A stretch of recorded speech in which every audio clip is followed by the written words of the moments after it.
Welcome to Harbour's Midweek Minis. Roger's asked me to do 3 sessions that link with Easter, so here goes. After a short time of thinking about what to speak on, I thought, I'll do the people who were at the cross with Jesus. I thought that was going to be a relatively easy one. I thought I knew the stories. But when I looked closer at the Gospels, I realised I was wrong. People were there that I didn't think were there, and people who I thought were there weren't there. Anyway, so the sessions have mutated a little bit. In this session, I'm going to look at who was actually at the cross and how the Gospels seemingly tell us slightly different things. In session 2, I'm going to look at the main characters, or at least some of the main characters in more detail. And in session 3, which will be after Easter, I'm going to look at the same characters who were at the empty grave after the resurrection. So, who was actually at the crucifixion? Let's just read it from Luke 23, verses 26 to 49. And I'm reading from a weird version called the Holman Christian Standard Bible, HCSB. As they led him away, they seized Simon, a Syrian, who was coming in from the country, laid the cross on him to carry behind Jesus. A large crowd of people followed him, including women who were mourning and lamenting him. But turning to them, Jesus said, "Daughters of Jerusalem, do not weep for me, but weep for yourselves and for your children. Look, the days are coming when they say, the women without children, the wombs that never bore, and the breasts that never nursed are fortunate. Then they will begin to say to the mountains, fall on us, and to the hills, cover us. If they do these things when the wood is green, what will happen when it's dry?" 2 criminals were also led to be executed with him. When they arrived at the place called the Skull, they crucified him there, along with the criminals, one on the right, one on the left. And Jesus said, "Father, forgive them, because they do not know what they are doing." And they divided his clothes and cast lots. The people stood watching, and even the leaders kept scoffing. "He saved others," they said. "Let him save himself, if this is the God's Messiah, the chosen one." The soldiers also mocked him. They came offering him sour wine and said, "If you are king of the Jews, save yourself." An inscription was written above him, "This is the King of the Jews." Then one of the criminals hanging there began to yell insults at him. "Aren't you the Messiah? Save yourself and us." But the others answered, rebuking him, "Don't you even fear God, since you're undergoing the same punishment? We are punished justly because we're getting back what we deserve for the things we did. But this man has done nothing wrong." Then he said, "Jesus, remember me when you come into your kingdom." And he said to him, "I assure you, today you'll be in paradise with me." It was now about noon, and darkness came over the whole land until 3, because the sun's light failed. The curtain of sanctuary was split down the middle, and Jesus called out with a loud voice, "Father, into your hands I entrust my spirit." Saying this, he breathed his last. When the centurion who was there saw what happened, he began to glorify God, saying, "This man really was righteous." And all the crowds that gathered for the spectacle, when they saw what had taken place, went home, striking their chests. But all who knew him, including the women who had followed him from Galilee, stood at a distance, watching these things. So, who was there? Simon the Cyrenian. Well, maybe. He carried the cross, sure, but there's no mention of actually staying at the cross. It's not a place I'd want to hang around too long at. A crowd of wailing women, or daughters of Jerusalem, but that was on the way to the cross as well. 2 criminals, now they definitely were there. They were crucified with Jesus. One abused him, one defended him. Leaders of the Jewish people were there. They scoffed him. Soldiers were there. They mocked him. A centurion was there. "This man really was righteous," he said. Or as Matthew and Mark say, "This man really was God's son." No, by the way, there's no disparity, no conflict between what Luke says, righteous man, and what Matthew and Mark say, God's son. The centurion's going to have mentioned, spoken out more than one sentence in the whole time that Jesus was crucified. So he quite possibly could have said both things. Who else was there? A crowd.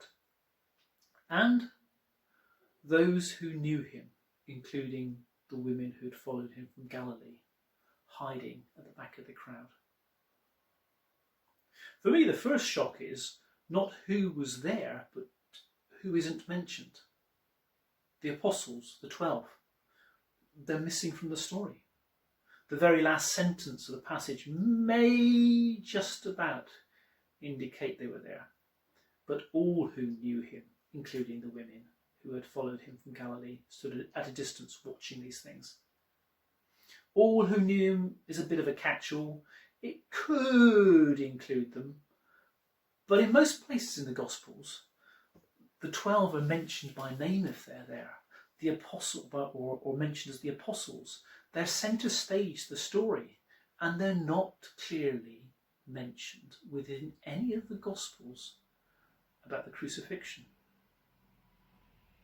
In fact, only John's Gospel specifically mentions the disciples at the crucifixion, and it only mentions one at that.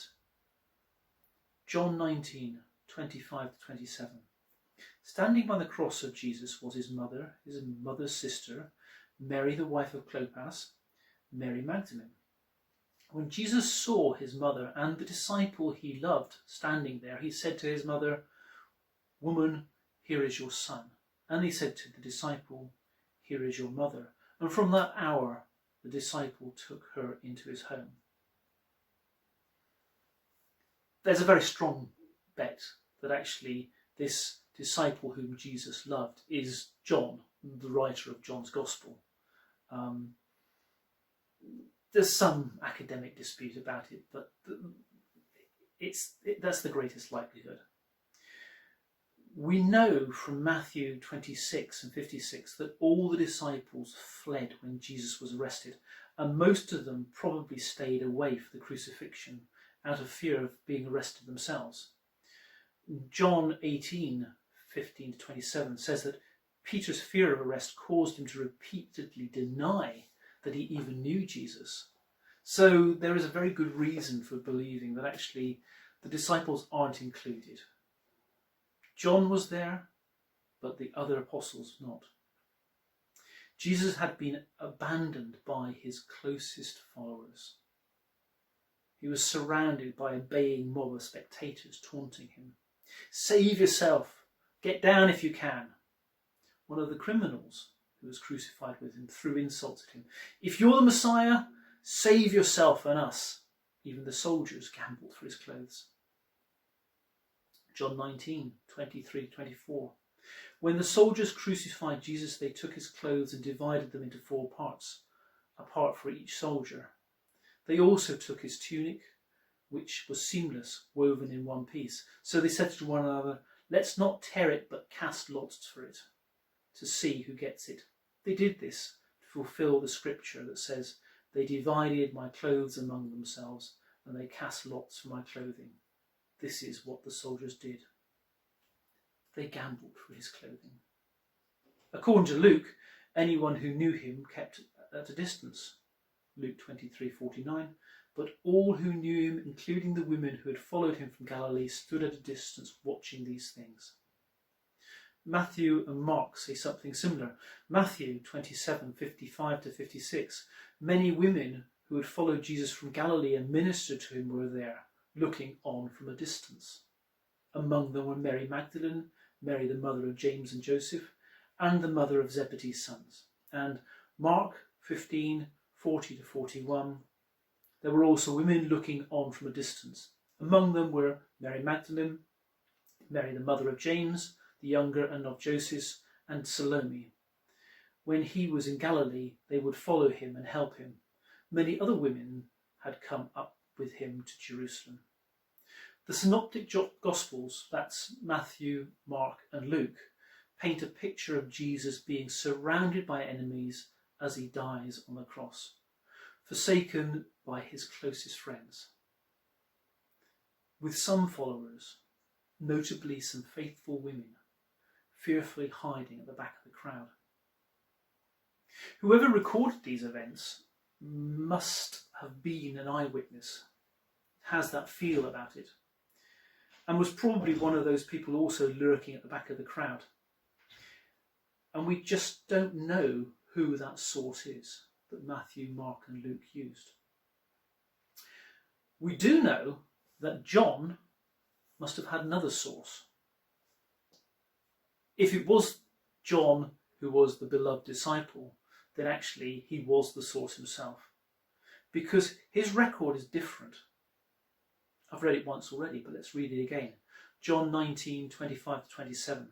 Standing by the cross of Jesus, his mother's sister, Mary the wife of Clopas, Mary Magdalene, when Jesus saw his mother and the disciples who he loved standing there, he said to his mother, "Woman, here is your son." And then he said to the disciple, "Here is your mother." And from that hour, the disciple took her into his home. I said already, the disciple he loved is probably John himself. He refers to himself in that way a couple of times in the Gospel of John. And at some point, as Jesus was dying, John, Jesus' mother, her sister, and a couple of more Marys had slowly made their way through the mocking crowd to come close to Jesus. There are apparently all sorts of academic arguments about who these various Marys are. Who was the sister mentioned by John, and is Mary, the wife of Clopas, the same as Mary, the mother of James and Joseph, and who is Salome, that's mentioned by Matthew and Mark? When it comes down to it, it doesn't really matter. John paints a picture here of a meagre, minute, but intimate group coming closer to Jesus at the cross. This group of 5 people, including Jesus' mother, his auntie, the disciple he loved, are drawn by a deep love that overcomes the fear that controls the other followers who are still at the back of the crowd. I guess this leaves us with a question. Where would we be in the crowd? Where would we be in the crowd? Would we be jeering and taunting? Well, probably not if you're watching this video. Hiding somewhere else, fearing arrest like most of the apostles? Not even present. Lurking fearfully at the back of the crowd, hoping not to be spotted? Or drawn by love to the foot of the cross? How about spending some time and just asking yourself, where would I be in this story? Next time, we're going to look closer at the intimate group of 5 at the very foot of the cross. See you then.